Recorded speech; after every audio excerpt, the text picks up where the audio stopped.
This is our pediatric retractor. You can see it has the curved rack, the signature feature of Genesee Biomedical's retractor. The curved rack lays flat to the sternum. It also respects the physiologic shape of a sternum, which is curved. The sternum retracts in an arc following the shape of the rack. And this allows for less stress on the smaller ribs. Blades are easily changeable on this retractor. Simply pull up the latch, insert the new blade, put the latch back down, and you're ready to go. One of the best features of this retractor is that it allows the surgeon to build up his retraction using the different size and different shaped rakes, certainly to their preference. The pillar clamp is the base. The H-bar is inserted into the pillar clamp and then tightened with the hex wrench. The H-bar can move in any angle. This allows you to change the angle of attack of the rakes themselves. The ball clamp is inserted on the rod. The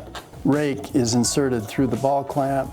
You can see that the ball clamps are infinitely adjustable. Whatever position you need, you can get into and adjust the ball clamp to give you the angle, the position, and the retraction that you want.